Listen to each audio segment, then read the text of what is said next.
L'Égypte ancienne, une civilisation qui a résisté au passage du temps et de l'histoire. Un peuple qui a révolutionné le cours de l'humanité avec ses grandes découvertes. Il y a des milliers d'années, les Grecs et les Romains étudiaient déjà le mystère des grandes pyramides. Et encore de nos jours, le charme magique et les secrets de ce peuple demeurent intacts. Des découvertes, de la magie, de l'aventure. En exclusivité pour nous, Zahi Hawass, archéologue mondialement connu, nous révèle les dernières découvertes stupéfiantes de la civilisation égyptienne. En sa compagnie, nous visiterons des sites qui n'ont jamais été montrés auparavant. Nous découvrirons des fouilles qui ne sont pas encore achevées. Nous pénétrerons dans des passages souterrains et des tunnels non explorés. Un voyage fascinant dans les plus grands monuments que l'homme ait jamais construits. Que reste-t-il à découvrir sous le sable du désert égyptien? Quel mystère reste caché dans la vallée des rois? Qui étaient vraiment les Égyptiens? Quelles étaient leurs croyances? En quoi consistait la vie quotidienne il y a 3000 ans?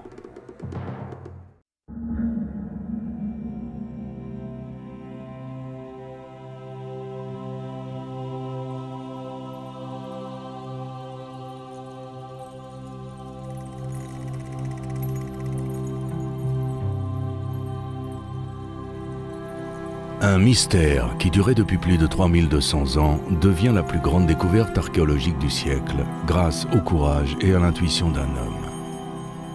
Un pharaon oublié reprend sa place dans l'histoire, l'enfant roi Toutankhamon. La découverte de la tombe de Toutankhamon est la plus grande découverte archéologique.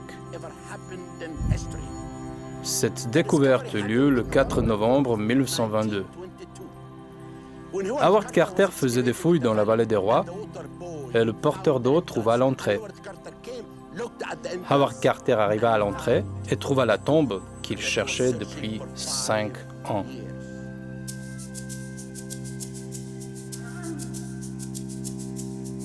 Le 4 novembre 1922, l'archéologue anglais Howard Carter découvre 16 marches d'un escalier qui mène à la tombe de Toutankhamon. La tombe est intacte. Personne n'y avait pénétré auparavant. Mais ce n'est que 22 jours plus tard que Carter se rend compte de l'importance de sa découverte. Howard Carter disait « Le 26 novembre fut un jour clé, le plus beau jour de ma vie, comme on peut espérer qu'il y en ait un autre. À la moitié de l'après-midi, près de 10 mètres après cette porte, on en trouvera une deuxième. Les sceaux étaient encore plus difficiles à déchiffrer, mais le sceau de Toutankhamon et celui de la nécropole royale étaient encore lisibles. Rapidement, tout s'éclaircissait. Il suffisait de casser la porte murée pour trouver les réponses à nos questions. Peu à peu, et d'une manière qui nous semblait désespérément lente, tous les gravats qui recouvraient la partie inférieure de la porte furent enlevés, et enfin le mur d'obturation devint entièrement visible. Ce fut le moment décisif.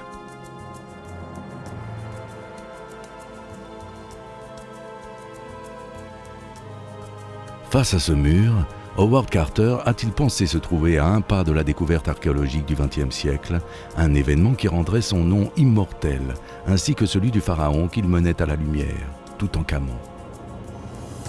Jusqu'à ce jour, Toutankhamon n'était qu'un nom oublié des siècles durant. Un pharaon qui ne vécut pas suffisamment longtemps pour laisser un signe tangible de son passage sur Terre. Un pharaon dont le nom n'apparaissait même pas sur les listes royales des dynasties de l'Égypte ancienne. Ces listes furent en fait interrompues entre Amenhotep III et Horemheb en omettant les noms de 4 souverains, les pharaons surnommés hérétiques, Akhenaton, Smenkhara, Haï et bien sûr Toutankhamon. Toutankhamon était un des rois de la 18e dynastie. C'était un jeune roi qui mourut à l'âge de 18 ou 19 ans. Il y a une sorte de secret ou de mystère sur la manière dont il est mort. L'enfant pharaon vécut et régna pendant une des périodes les plus troubles de l'histoire de l'Égypte.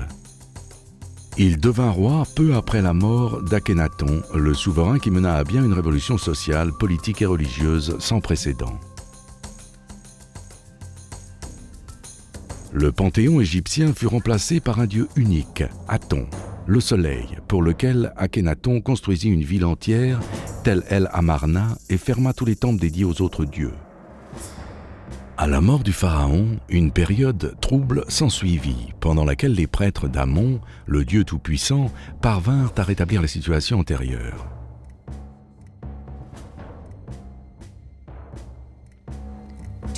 Toutankhamon ramena de nouveau le centre religieux du pays à Karnak. Et de nombreux éléments qu'Akhénaton avait faits pour changer le culte d'Aton et pour faire disparaître le culte d'Amon-Ré furent détruits. Le centre religieux revint à Karnak et Amon-Ré devint à nouveau le dieu le plus important. Les temples d'Akhénaton furent démontés et les pierres réutilisées dans d'autres monuments. Ce qui est pratique, car certains temples ont été préservés malheureusement de manière fragmentée. En 1339 avant Jésus-Christ, avec le soutien des mêmes prêtres, Toutankhamon devint pharaon à l'âge de 9 ans. Avant la découverte de sa tombe, codifiée sous le numéro KV62, on savait peu de choses sur ce jeune roi. Mais aujourd'hui, il est bien plus connu que n'importe quel autre pharaon d'Égypte ancienne. Toutefois, certains aspects de sa vie restent enveloppés de mystères, comme par exemple l'identité de ses parents. Si on regarde la famille de Toutankhamon, comme je l'ai dit précédemment, certains spécialistes pensent que son père était Amenhotep III. Je pense que son père était Akhenaton. Sa mère, pour moi, était la reine Kia, mais certains pensent qu'il s'agit de Nefertiti. Nous ne savons pas vraiment. Même sans l'existence de preuves archéologiques qui nous fournissent une réponse certaine sur les parents de Toutankhamon, il semble certain qu'il est né et qu'il a vécu son enfance à Tel El Amarna. Cette hypothèse nous est suggérée par plusieurs facteurs. Tout d'abord, son nom, Toutankhamon, pendant les premières années de sa vie, signifie l'image vivante d'Aton. La tombe royale à Amarna comporte également un mur avec la représentation des funérailles de Mekhetaton, une des filles d'Akhénaton et de Nefertiti. Selon une théorie, Mekhetaton mourut en couche, en donnant naissance en fait à Toutankhamon, que l'on représente sous la forme d'un bébé dans les bras d'une mère nourricière. Selon certains experts, cependant, l'enfant pharaon était le beau-fils d'Akhénaton, car il avait épousé une des filles du pharaon hérétique et de Nefertiti. Mais il existe encore une autre théorie, qui semble plus probable. Nous pensons qu'il était le fils d'Akhénaton à 90%. Toutes les preuves que nous avons nous disent qu'il était un des enfants d'Akhénaton.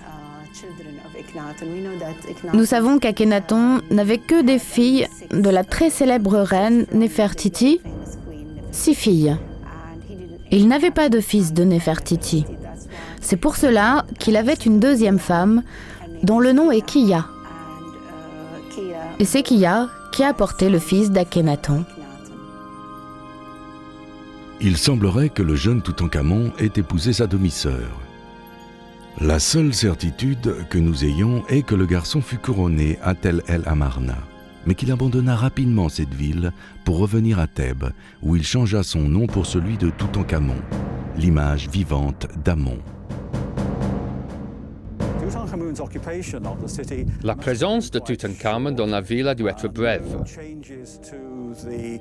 On ne trouve pas de changement des noms des temples pour attester de sa présence. Et la plus grande date sur tout type de documents confondus ici, essentiellement des étiquetages des jarres, c'est celle de l'an 2. Puis nous savons qu'il se trouve à Memphis, où il signe un décret. Un décret qui rejette tout ce que Akhenaton a fait et qui restaure les temples. Dans ce décret, on sait que l'époque des Amana est terminée. Et peu d'années se sont écoulées entre la mort de Akhenaton et ce rejet formel par Toutankhamon. C'est-à-dire l'intervalle qui représente la fin de la période Amana peut être pas plus de 3 à 4 ans.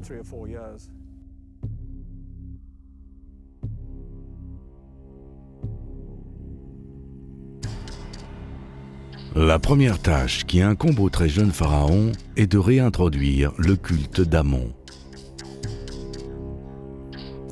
Le pays était accablé.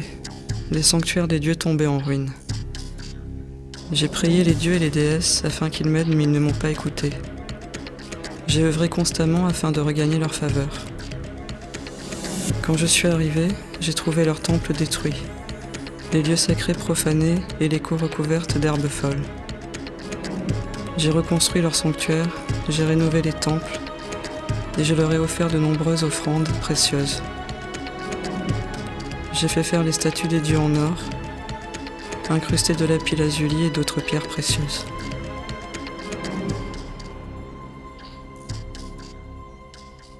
La réintroduction du culte d'Amon était une décision très importante que Toutankhamon ne pouvait prendre à lui seul.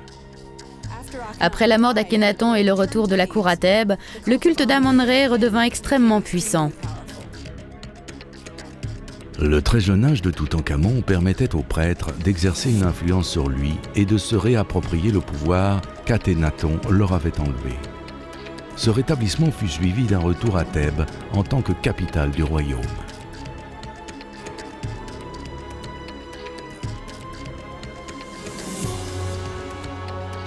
Dans le grand complexe des temples d'Amon-Ra à Karnak, il fit construire une grande avenue, bordée de sphinx à tête de bélier, ce qui reliait le temple d'Amon à celui de Mout, sa femme divine. De plus, il réintroduisit la fête ancienne d'Opé, qui était la fête de dévotion la plus solennelle à la triade thébaine formée par Amon, Mout et Khonsou. À Luxor, il fait ériger une statue de lui-même et de sa femme que l'on attribua plus tard à Ramsès II. Toutefois, c'est proche de cette statue que l'activité de Toutankhamon en matière de travaux publics atteignit son paroxysme. Nous nous trouvons dans la procession de colonnes du temple de Luxor qui fut commencée sous Amenhotep III et abandonnée sous Akhenaton. Ces colonnes sont un témoignage de la dévotion de Toutankhamon à Amon-Ré, car il acheva une grande partie de ces merveilleux décors.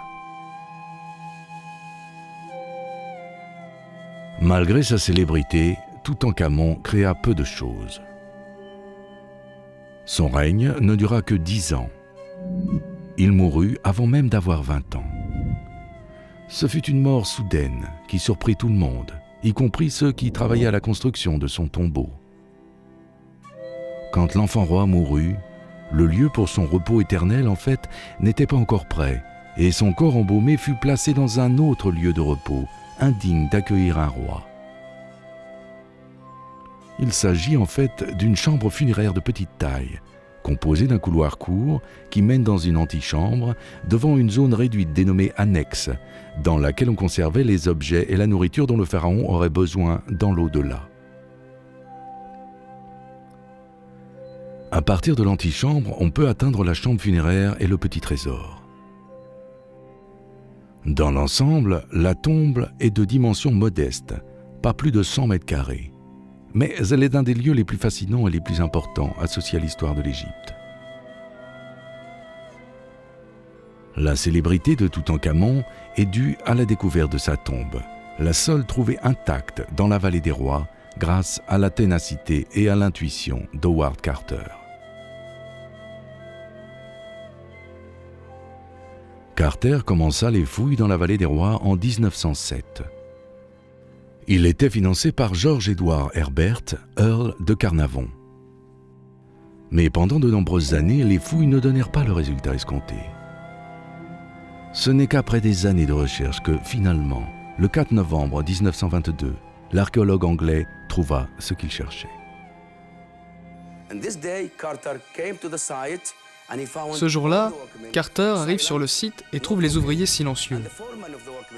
Et le contremaître vient vers lui et lui dit « Nous avons trouvé quelque chose que vous devriez voir. » Et il l'emmène sur le site, à un endroit précis et lui montre la première marche de la tombe.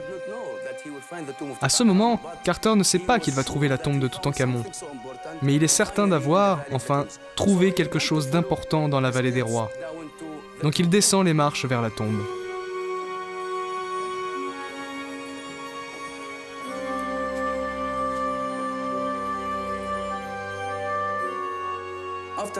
Après avoir fini de nettoyer l'escalier, il parvient à une entrée qu'il trouve bouchée, avec les sceaux de la nécropole de la vallée des rois.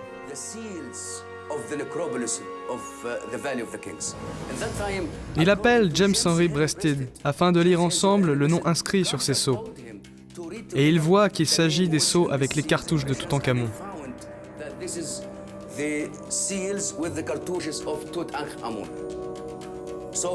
Il commence à comprendre qu'il s'agit de la tombe de Toutankhamon. Mais il trouve également 2 sceaux qui indiquent que la tombe a été ouverte après les funérailles de Toutankhamon. Il a donc quelques soupçons que la tombe ait pu être cambriolée dans l'Antiquité. Vous imaginez, ces 2 sceaux qui scellent cette porte lui donnent des doutes quant à la tombe. Est-elle intacte ou pas ? Mais il poursuit les fouilles et il envoie un message à Lord Carnarvon afin qu'il vienne le rejoindre pour cette découverte. Lord Carnarvon le rejoint alors qu'il finit ce couloir et ils atteignent la tombe à l'autre entrée.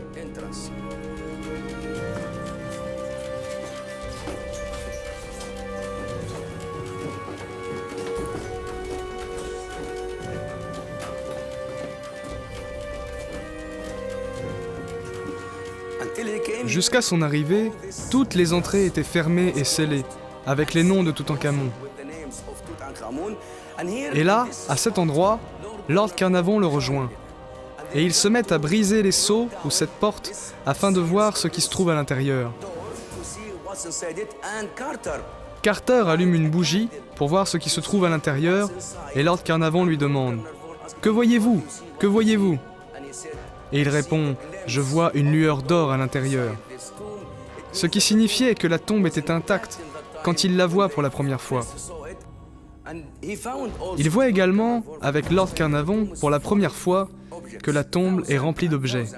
Des milliers et des milliers d'objets. La tombe déborde d'objets, c'est un grand moment pour eux.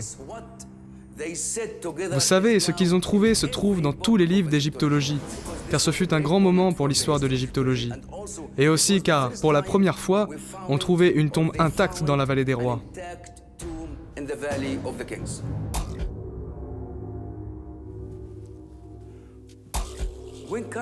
Quand Carter finit d'ouvrir le passage dans cette pièce, ou antichambre, il trouve une pièce remplie de milliers et de milliers d'objets. La plupart d'entre eux en or et en pierres précieuses ou semi-précieuses. Tout était disposé et enveloppé très soigneusement, prêt à tenir compagnie au roi dans son voyage dans l'au-delà. En 1927, il commence à travailler vers l'ouest jusqu'à atteindre un grand mur. Et là, il y a une entrée scellée avec des cartouches de Toutankhamon.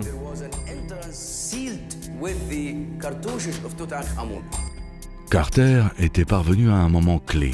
L'antichambre était presque dégagée et il allait casser le mur qui le séparait de la chambre funéraire, où il espérait trouver la momie du pharaon encore intacte.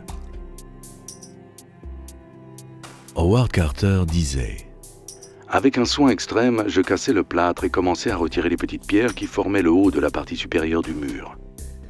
Le désir de tout arrêter pour regarder à l'intérieur était irrésistible et, quand au bout de 10 minutes, le trou était suffisamment grand pour regarder à l'intérieur, j'insérai une lampe torche. La lumière me révéla un spectacle ahurissant. La vingtaine de personnes qui se trouvaient dans le tombeau à côté de Carter lui demandèrent s'il voyait quelque chose. Ce à quoi l'archéologue répondit « Oh oui, des merveilles ». Encore la voix d'Howard Carter. À environ 1 mètre de la porte, dans quelque direction que ce soit, une quantité importante de matériaux bloque l'accès à la chambre. Ce n'était rien d'autre qu'un mur, en or massif. Il vit le reflet de l'or qui brillait sur son visage.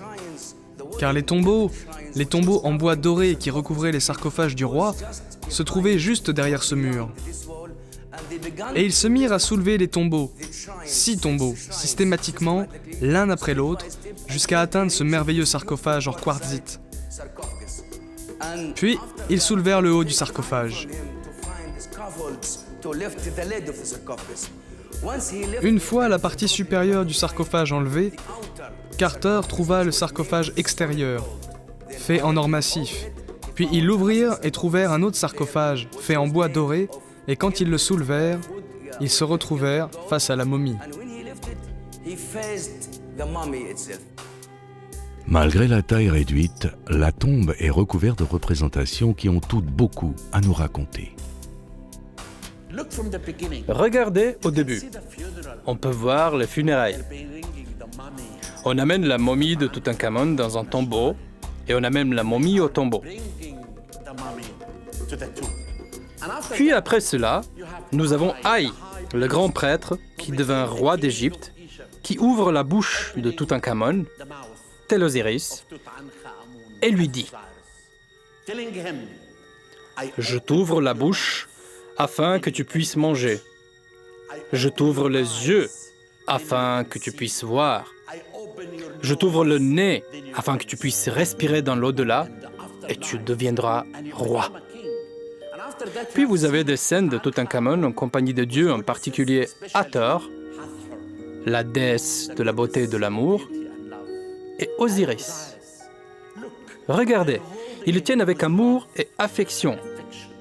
Osiris lui dit « Viens dans mon royaume, tu deviendras l'un d'entre nous, tu deviendras Dieu. » Et Hathor, tout comme Isis, sa mère, le tient avec amour.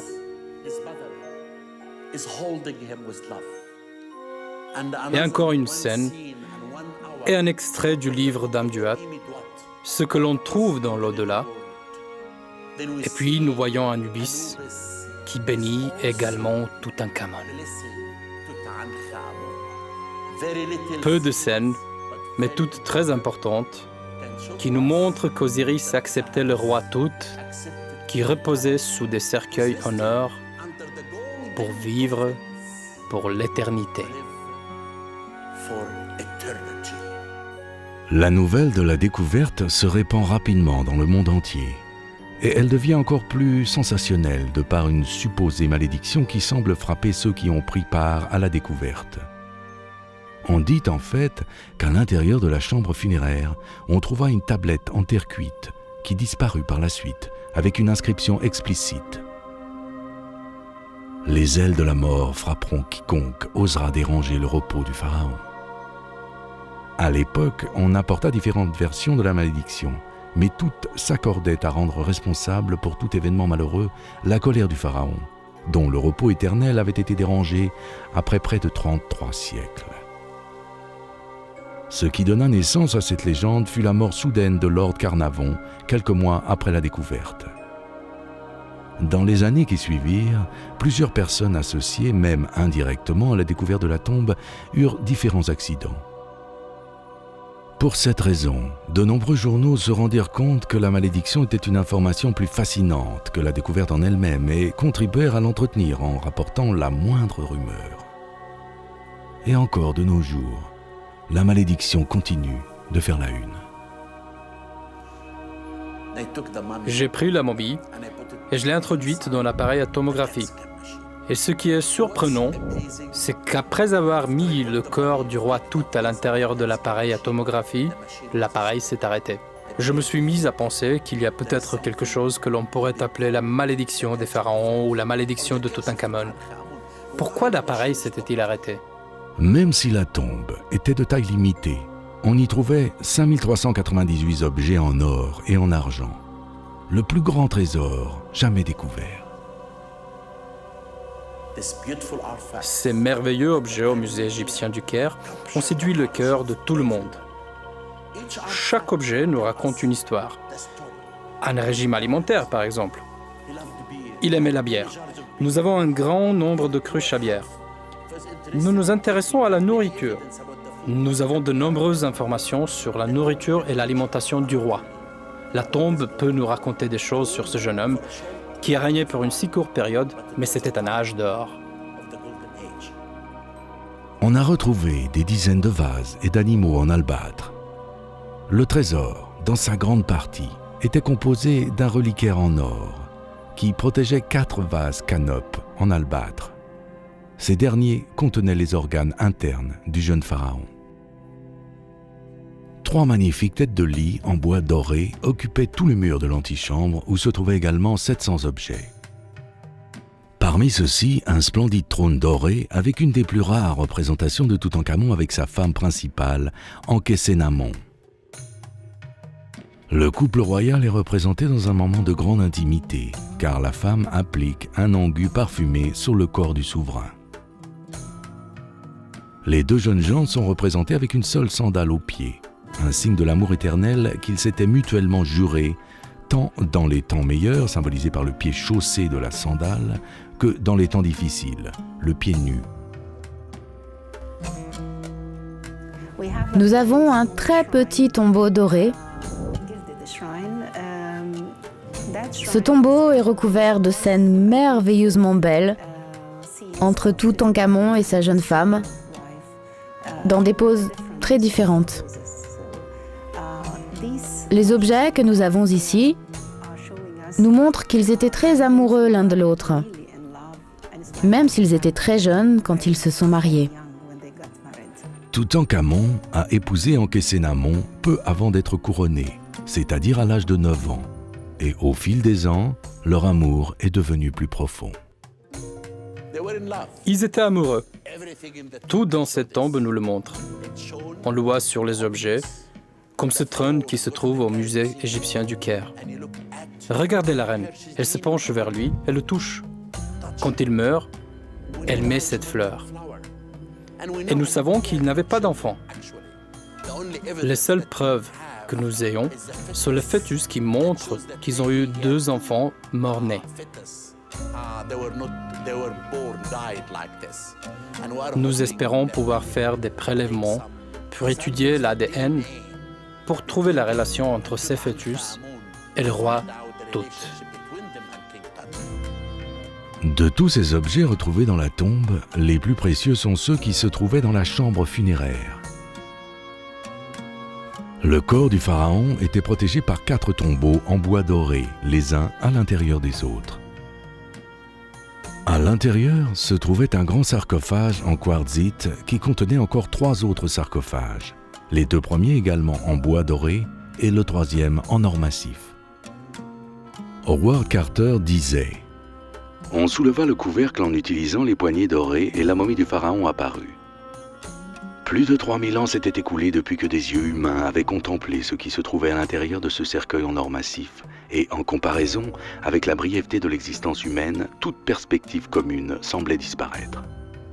Devant nous se trouvait allongé tout ce qui restait du jeune pharaon, qui, jusqu'à ce jour, n'avait été que l'ombre d'un nom.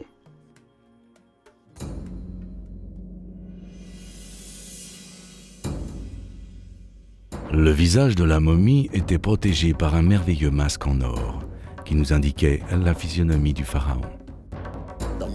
Le plus bel objet sur Terre, le masque en or. J'ai l'impression qu'il parle. Quand je le regarde, ce visage, ses yeux, il est vivant. À l'intérieur du masque se trouvait gravé un vers du texte du sarcophage qui accompagnait le pharaon dans l'au-delà. Je te salue, toi, au doux visage. Toi, dont les yeux voient. Toi, qu'Anubis a assemblé. Toi, dont Ptah-Sokar a vanté les mérites. À qui Chou a prêté aide. Toi, au doux visage parmi les dieux. Toi, que Ré donna à Osiris pour la chose secrète qui lui fut faite, afin d'en finir avec le tort que Seth lui fit. Puisses-tu le rendre esprit, puisses-tu soumettre ses ennemis, puisses-tu le guider vers les lieux paisibles du royaume des morts, puisses-tu briser la conspiration de Seth, que je sois celui qui endure. Endurer est ce qui a été ordonné, endurer comme Ré, pour toujours. Enlever le masque du visage du pharaon n'était pas chose aisée et Carter s'en rendit compte rapidement. Il essaya de retirer le masque, ce qu'il ne parvint pas à faire car le masque était complètement attaché au corps de la momie. Il dut sortir la momie de la tombe et la placer sous le soleil. Il ne parvint pas toujours à retirer le masque. Alors, il amena la momie à l'intérieur de la tombe de Séti II, puis, avec d'autres, ils prirent différents outils et enlevèrent le masque. Et c'est de cette façon que Howard Carter a complètement endommagé la momie et l'a brisée en 18 morceaux.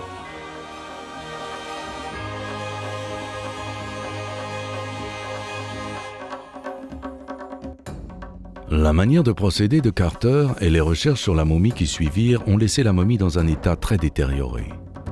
Ces dernières années, de nombreuses dispositions ont été prises afin de préserver l'état de conservation.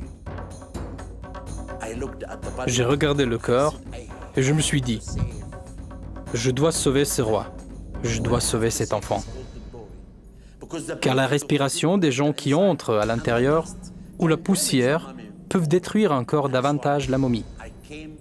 C'est pour cela que je suis venu le 4 novembre 2007, le jour anniversaire de la découverte de la tombe.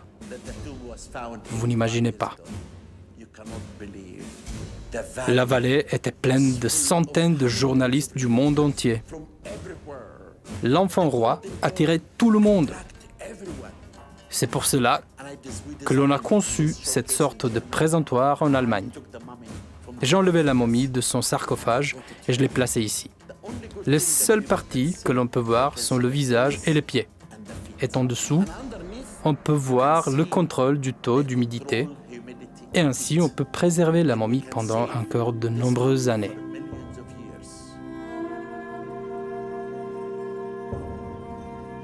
Les analyses ont donné des résultats surprenants. En particulier en ce qui concerne un des mystères les plus obscurs se rapportant à Toutankhamon, la véritable cause de sa mort soudaine. Pendant des décennies, la théorie la plus acceptée était celle de l'homicide. Mais aujourd'hui, les analyses pratiquées par le Conseil suprême des Antiquités, avec les moyens technologiques les plus avancés, ont montré qu'il est mort d'un simple accident.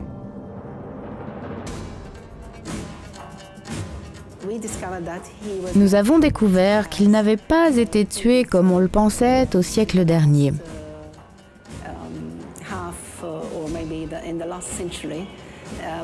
Les gens pensaient qu'il avait été tué parce qu'après des analyses, on a trouvé une sorte de trou dans son cerveau. Mais ce n'est pas ça qui avait causé la mort. Nous avons trouvé qu'il n'a pas été assassiné. Ce trou à l'arrière de la tête, l'appareil à tomographie nous a montré qu'il fut pratiqué à la 18e dynastie afin de permettre la momification, afin de verser le liquide à l'intérieur du corps. Et j'ai ramené la momie et annoncé que le roi Tout était mort dans un accident. Car nous avons trouvé une fracture à la jambe droite et cette fracture s'est produite une journée avant sa mort. Mais quel type d'accident? Nous n'en savons rien. Et cependant, jusqu'à ce moment-là, on pensait que les circonstances du décès étaient différentes. En 1968, on a analysé la momie au rayon X. Les résultats ont montré des taches suspectes au sommet du crâne. C'est à partir de cela que les théories d'un complot et d'un homicide se sont répandues. Il y a eu un certain nombre de théories quant à la manière dont Toutankhamon est mort. Une des plus répandues était qu'il avait été tué d'un coup derrière la tête. Cette théorie reposait sur un examen au rayon X que l'on avait pratiqué il y a un certain temps, et à partir de cette image brouillée, floue, on a bâti une théorie sur la manière dont il est mort, peut-être par un de ses conseillers, Haï, ou un autre conseiller, Horemheb. Pourquoi Haï et Horemheb en tant que principaux suspects du crime? Qui étaient ces hommes? Haï, qui, selon certaines théories, était le père de Néfertiti, avait des responsabilités importantes sous le règne d'Akhénaton. Il était membre du conseil de régence qui gouvernait l'Égypte avant que Toutankhamon ne devienne pharaon. Les travaux de construction de son tombeau furent commencés à Tel El Amarna, mais ne furent jamais achevés car la mort du jeune roi changea la situation. Ankhésénamon ne souhaitait pas épouser un des prétendants au trône. Elle écrivit au roi des Hittites. « Mon mari est mort et on m'a dit que vous aviez des fils adultes. Envoyez-moi un et j'en ferai un prince consort qui régnera sur l'Égypte. »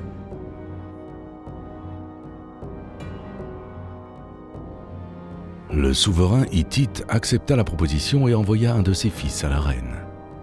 Le prince, cependant, ne parvint jamais à la cour de Thèbes.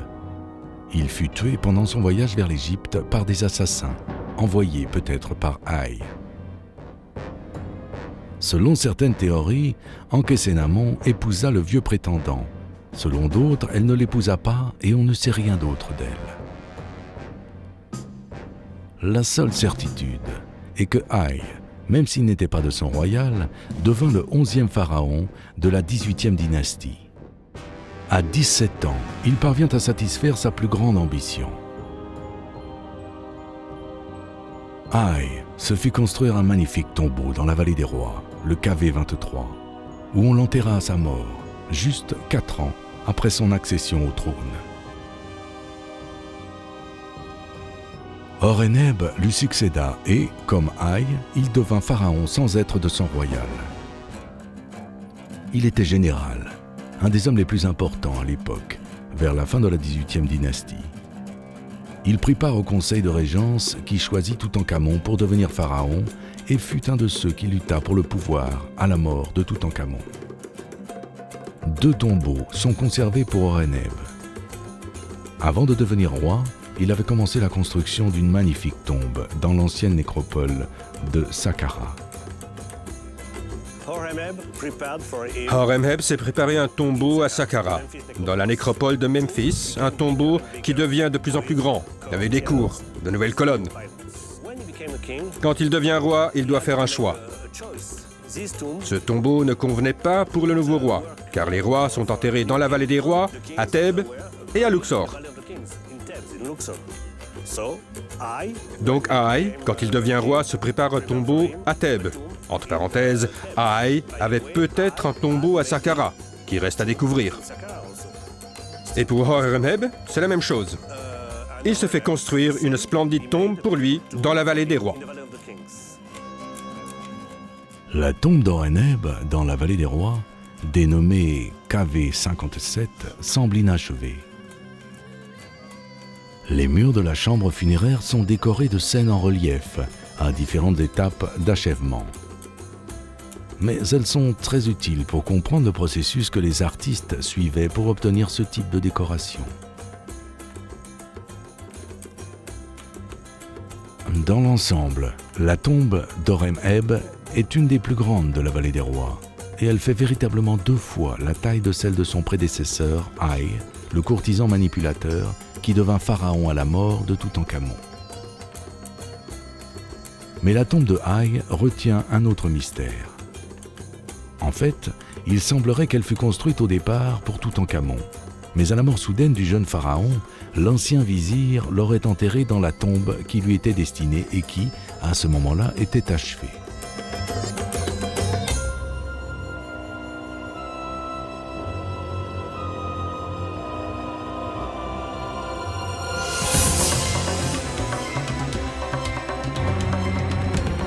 Par chance, c'est cette tombe, la KV62, qui est restée intacte pendant plus de 3200 ans. S'il n'y avait pas eu ce concours de circonstances, peut-être qu'aujourd'hui, Toutankhamon ne serait pas le pharaon le plus célèbre de l'histoire. Et on n'aurait pas sa momie exposée dans une vitrine, dans la tombe la plus célèbre au monde. On peut aujourd'hui admirer le visage d'un jeune pharaon, un visage qui, malgré tout, cache encore bien des secrets.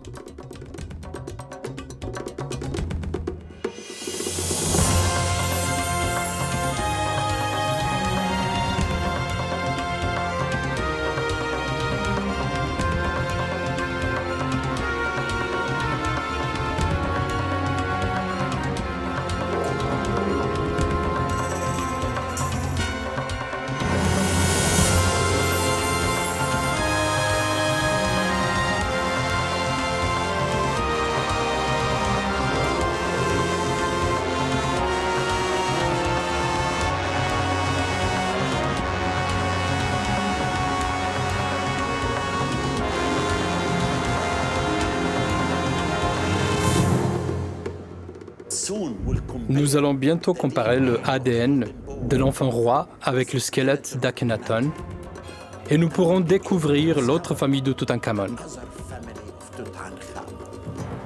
L'enfant roi conservera toujours son mystère. Le mystère et la magie de Toutankhamon ne sont pas prêts de s'arrêter. Tout continuera. Howard Carter disait « Le mystère de la vie de Toutankhamon continue de nous échapper. Les ombres se meuvent, mais l'obscurité ne se dissipe jamais complètement. »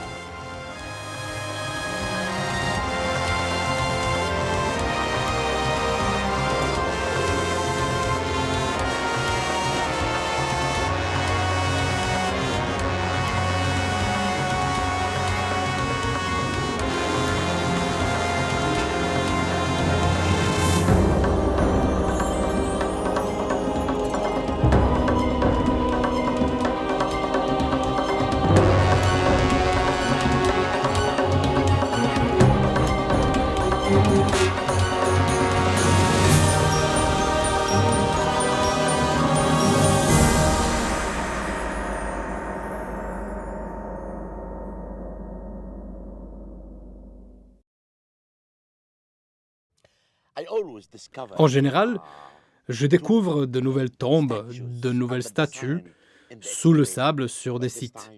Mais cette fois-ci, je vous amène dans un lieu unique, les sous-sols du musée égyptien du Caire. Nous allons y mener des fouilles. Nous allons vous montrer des découvertes que le grand public n'a jamais pu voir. Je vais vous montrer la toute première statue qui m'a donné cette passion, cet amour pour l'archéologie.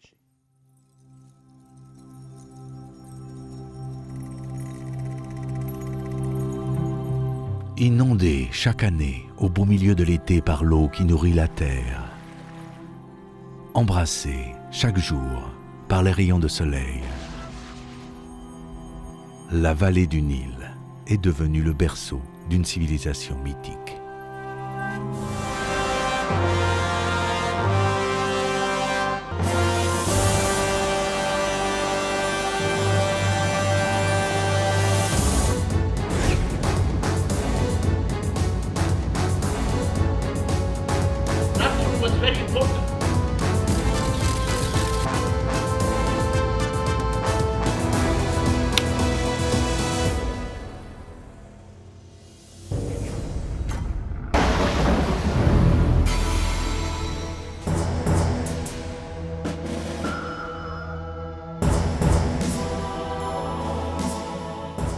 Plus d'un siècle s'est écoulé depuis que cet élégant bâtiment néoclassique dans le centre du Caire concentre plus de 3000 ans d'histoire de l'ancienne Égypte. Le musée détient la plus grande collection d'objets de l'ancienne Égypte.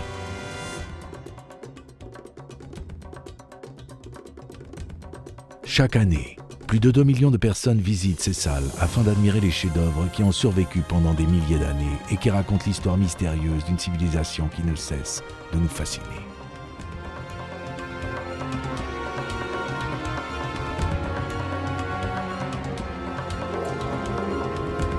Un lieu magique où les signes évidents de la grande civilisation des pharaons se retrouvent dans de longues séries de salles, de galeries et de grands cabinets.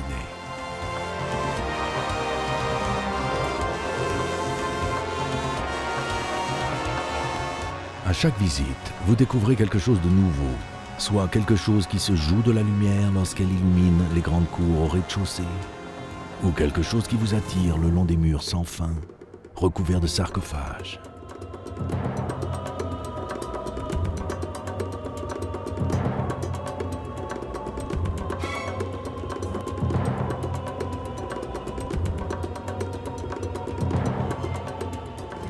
Jusqu'à ce qu'on découvre le merveilleux masque du jeune Toutankhamon, dont la beauté, à chaque fois, coupe le souffle, comme si on le découvrait pour la première fois.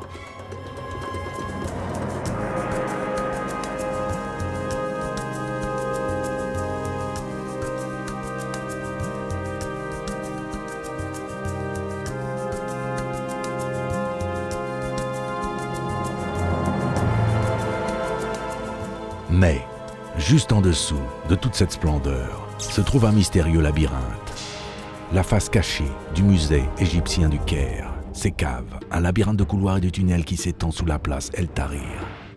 Une caverne de trésors impénétrable, débordant de chefs-d'œuvre de l'Égypte ancienne.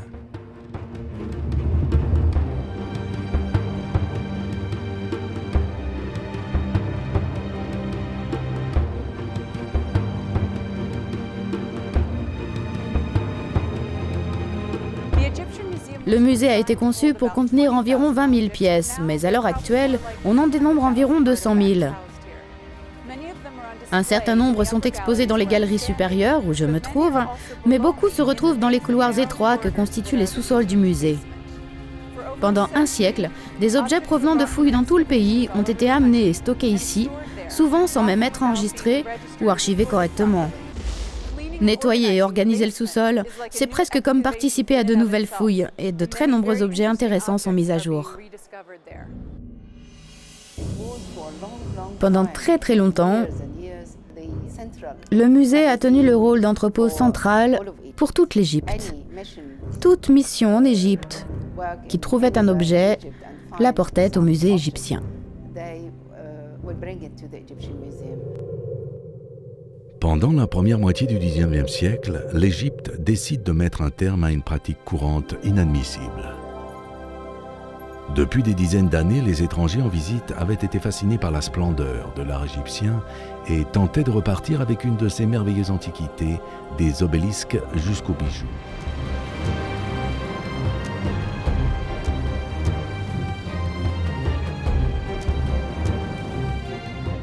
Il s'agissait essentiellement de contrebandiers ou de négociants d'art.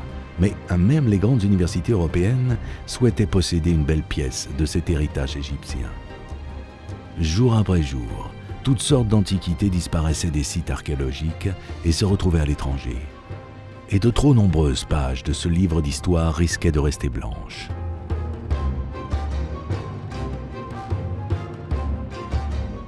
En 1835, le service des antiquités égyptiennes est fondé afin d'essayer d'enrayer le pillage de ces trésors. On envisage de créer un lieu de collection où on pourrait prendre soin et examiner les chefs-d'œuvre que le sol égyptien offrait. Quelques années plus tard, l'égyptologue Auguste Mariette propose de construire un musée. Le projet gagnant est celui présenté par l'architecte Marcel Dourgnon. Il marie une architecture moderne à des éléments qui rappellent des temps plus anciens. Le plan du musée suit celui de la disposition des temples égyptiens du Bas Empire. Tout comme dans les temples, il n'y a pas de partition claire entre les pièces.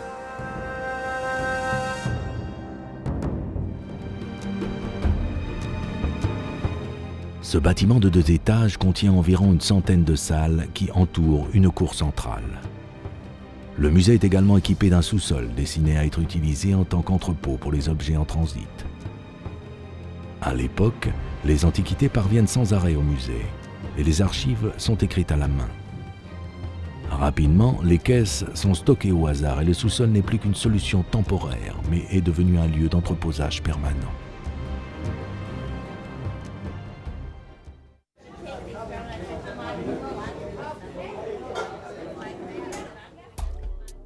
Zahi Hawass nous emmène dans ses chambres secrètes afin de nous faire découvrir quelques trésors cachés.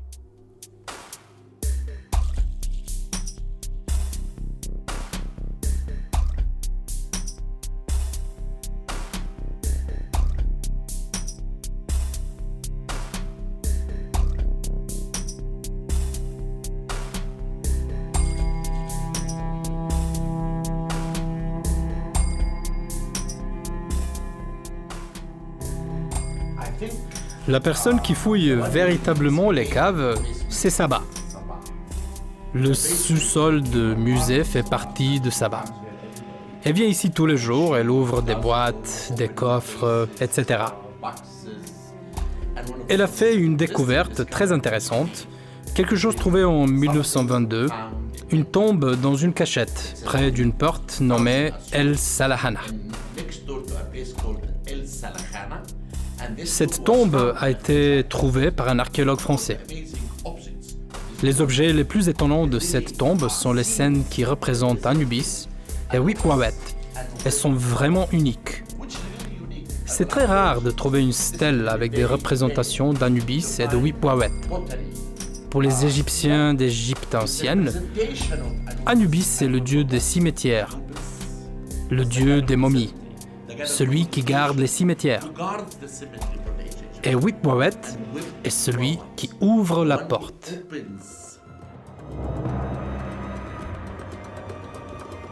Luxor, rive ouest. Au fil du temps, de nombreux temples et complexes funéraires ont été construits sur le site et ont laissé des trésors extraordinaires.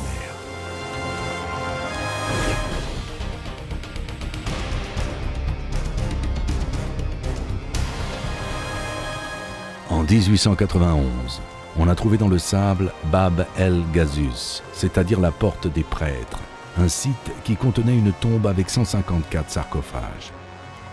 Les momies avaient été parfaitement conservées par les prêtres qui pratiquaient les rites en l'honneur du dieu Amon. On en trouve quelques-unes dans les sous-sols du musée.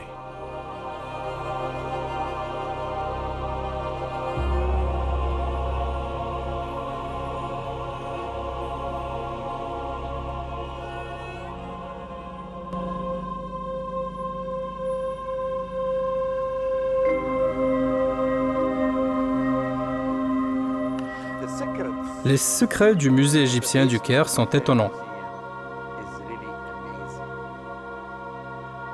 Dans ce sous-sol, il y a plus de 5 momies dans un très bon état de conservation, comme les 2 momies que voici. Et on a trouvé plus de 150 sarcophages sur la rive ouest de Luxor. En 1881, un membre de la famille d'Abdollah-Sul, une famille qui connaît les secrets de la vallée de Roi et la rive ouest de Luxor, a trouvé une cachette à plus de 10 mètres de profondeur dans une fosse. C'est à l'intérieur que se trouvaient les momies des pharaons. On a transporté plus de 14 momies de Luxor au musée égyptien du Caire. 10 ans plus tard, une nouvelle découverte majeure se produit, près du lieu de la première découverte. En 1891, une personne de la famille d'Abdollah-Sul parle de l'emplacement de cette cachette à un archéologue français.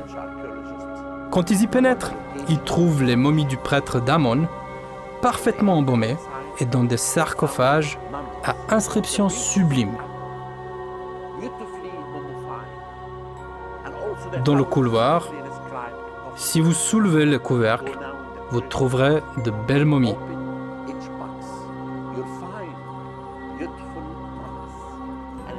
Je pense que ces momies et ces sarcophages pourraient être exposés dans n'importe quel musée.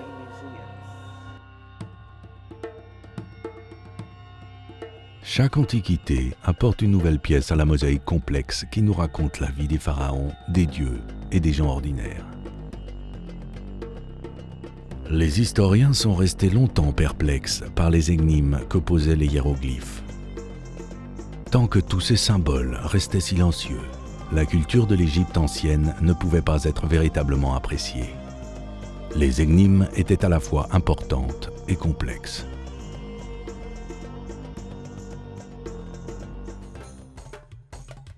Le 2 juillet 1798, les troupes du général Bonaparte arrivent au Caire.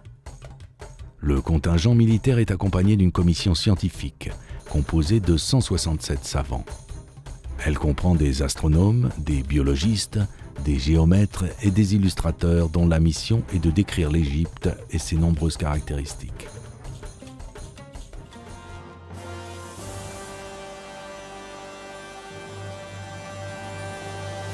Une année après leur arrivée, un soldat découvre une pierre noire en basalte qui porte des inscriptions en hiéroglyphes et en alphabet grec. Il s'agit de la pierre de Rosette, la clé qui va permettre de déchiffrer les textes de l'ancienne Égypte. Pendant 20 ans, les inscriptions de la pierre demeurent silencieuses. Et puis, le 14 septembre 1822, le savant Jean-François Champollion annonce qu'il est parvenu à traduire la pierre de Rosette.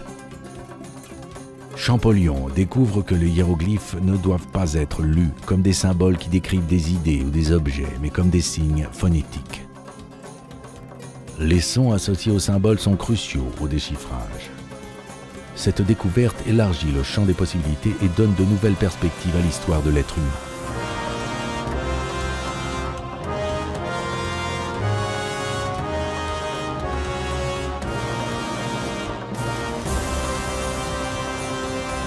La découverte de Champollion crée un regain d'intérêt pour l'Égypte ancienne, que l'on dénomme encore aujourd'hui égyptomanie, et qui se répand dans le monde entier.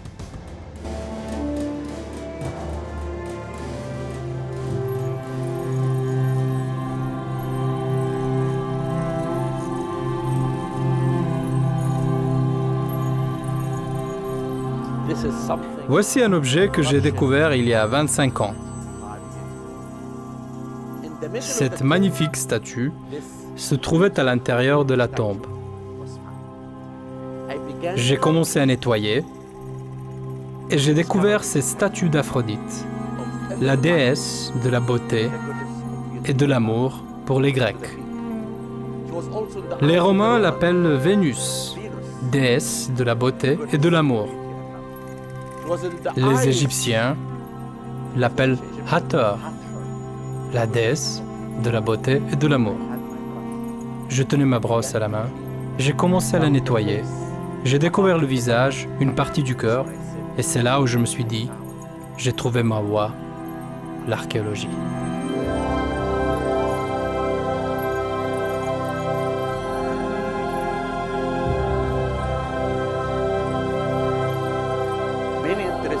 On peut apprendre beaucoup de choses intéressantes de ce sous-sol. Il ne s'agit pas que de découvertes. Il s'agit également des savants qui sont venus afin d'analyser les objets et qui ont commencé à nous raconter des histoires. Que savons-nous de cet objet? C'est un bloc de pierre, du granit. C'est la partie inférieure d'une statue. Quelle statue? Nous pouvons déduire de la cartouche ici qu'il s'agit de Nebmatre. Et qui est Nebmatre? C'est Amenhotep III, le père de Thoutmosis, le mari de la reine Ti, la femme la plus puissante de la 18e dynastie. Le savant pensait que la statue provenait d'Armant. C'est une petite ville au sud de Luxor.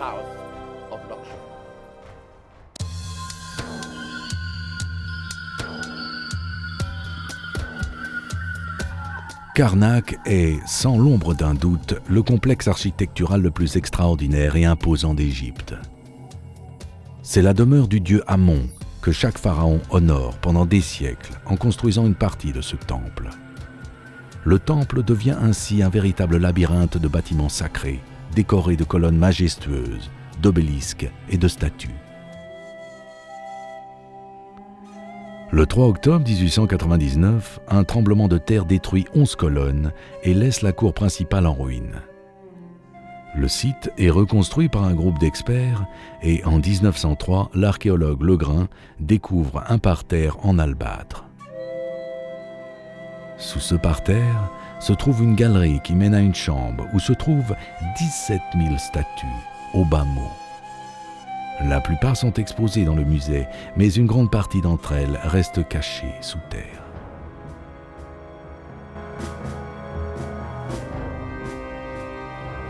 Cette magnifique statue. Regardez la décoration. Le collier qui se termine par Hathor, la déesse de la beauté et de l'amour. Cette statue est en granit. Et en voici un morceau. La tête de Rams. C'est ce qui reste de cette découverte majeure faite en 1903. Le musée égyptien du Caire est différent sous plusieurs aspects. Le musée égyptien ne collectionne pas et n'achète pas. Les objets nous parviennent sans qu'on les demande. Il existe d'autres musées qui sont comme le musée égyptien. Ils n'ont que des antiquités égyptiennes. La collection n'est composée que d'art de l'Égypte ancienne, comme ceux de Turin ou de Berlin.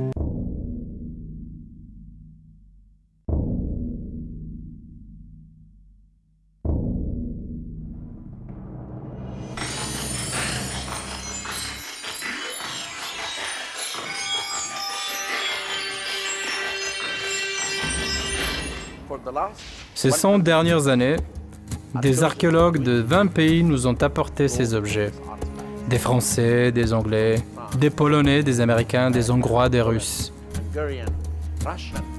Ils ont découvert des statues, des poteries, des momies et d'autres objets superbes. Manfred Bittak a fait des fouilles sur le site de Tel el-Daba. Le site de Tel el-Daba se trouve dans l'est du delta du Nil, sur la route de l'ancienne capitale Memphis, vers le Sinaï. L'Institut archéologique autrichien fouille le site depuis 1966. L'objet le plus intéressant qu'ils ont trouvé est la tête de quelqu'un qui n'est pas égyptien, de par le style de cette tête.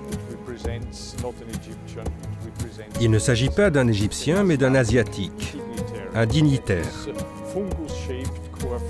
Il a une coiffure en forme de champignon, avec des cheveux roux, et si vous l'examinez attentivement, vous remarquerez qu'il a la peau jaune. La couleur de la peau des étrangers du Nord dans l'art égyptien. Et c'est très curieux de trouver quelque chose comme ceci en Égypte. Mais qui est donc cet étranger? D'où venait-il? Et pourquoi venait-il à Memphis? En Égypte, on trouve un dignitaire asiatique au service des pharaons, qui porte le titre de prince de la suite royale. Son travail consiste à organiser des expéditions commerciales, le commerce, et également peut-être des expéditions minières au Proche-Orient. Je pense que c'est l'explication la plus probable à la présence de ces dignitaires asiatiques.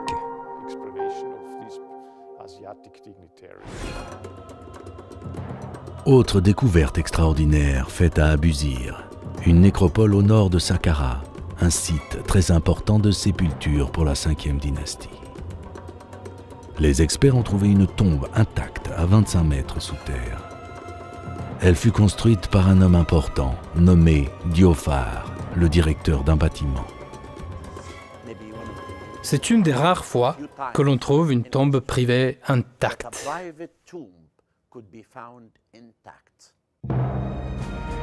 Le sarcophage pèse plus de 60 tonnes, le couvercle près de 30 tonnes.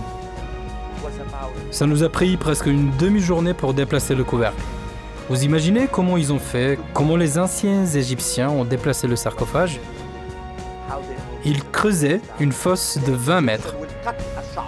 Ils remplissaient la fosse du sable, posaient le sarcophage sur le sable, puis ils creusaient une autre fosse latérale qui se remplissait du sable de la première, et lorsque le sable s'écoulait, le sarcophage descendait.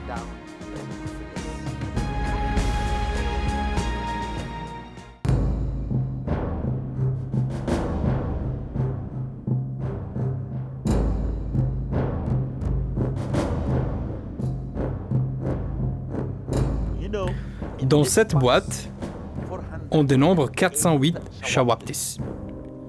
Les shawaptis sont des petites statues qui restent derrière le défunt et qui font le travail dans l'au-delà que le défunt leur demande de faire. Pourquoi 408? Parce qu'ils partent à la fin de la journée. C'est-à-dire, chaque statue travaille une journée, donc 365 statues. Puis, il reste 35 statues qui sont des contremaîtres et 4 ou 8 directeurs. Fouiller dans le sous-sol du musée égyptien est passionnant. Aucun autre lieu au monde, ni site, ni musée, ne peut nous en raconter autant sur l'Égypte ancienne que les sous-sols du musée égyptien du Caire.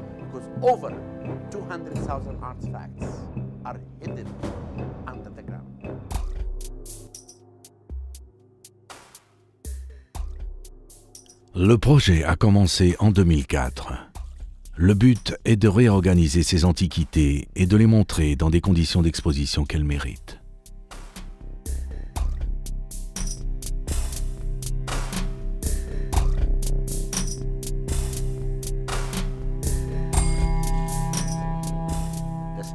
Je vais vous dire pourquoi, quand je suis devenu chef du département des antiquités, j'ai décidé de changer le sous-sol. Quand j'étais jeune, je suis allé sur un site pour des fouilles. Je ne voulais pas devenir archéologue. Je détestais ce métier. Tous les jours, j'étais sous les tentes à détester ces fouilles. Nous étions sur un site archéologique important, dénommé comme Abu Pilou. À l'époque, je ne savais pas tout cela. Nous avons découvert des temples, des cimetières, des tombes.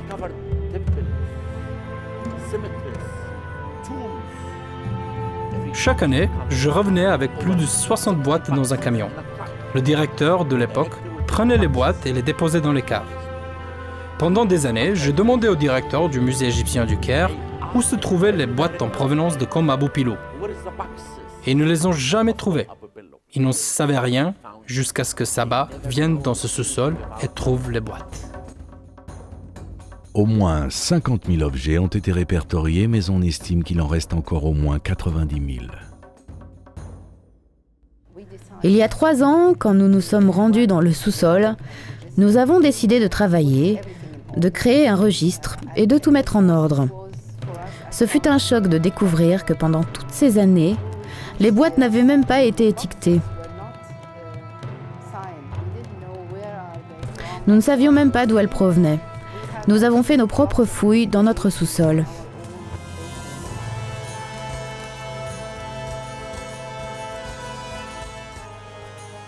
En Égypte, le passé et le futur avancent au même rythme.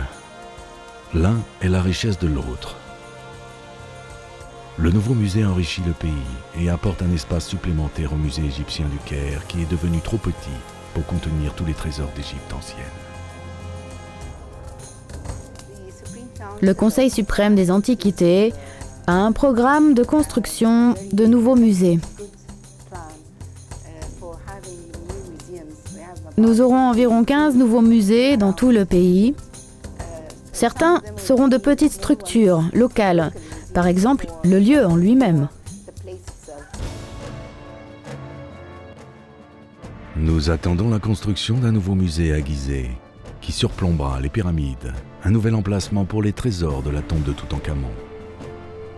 Les magnifiques antiquités qui ornent la tombe de l'enfant roi seront transférées et quitteront la galerie supérieure du musée de la place El Tahrir pour toujours. Seule la momie de Toutankhamon, qui repose dans la vallée des rois, restera derrière. L'autre grand musée de la civilisation égyptienne se trouvera à Fusta, toujours au Caire, et il contiendra des objets d'Égypte prédynastique, de l'âge néolithique jusqu'à nos jours. Et 10 000 objets du musée égyptien s'y trouveront.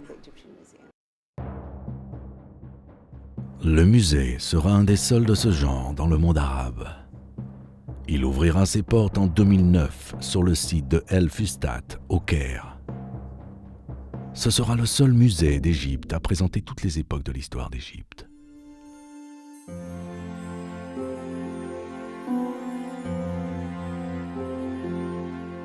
Les salles à thème présenteront une collection riche des nombreux aspects historiques de cet extraordinaire pays. L'Égypte compte sur le futur pour présenter son plus grand trésor, son passé.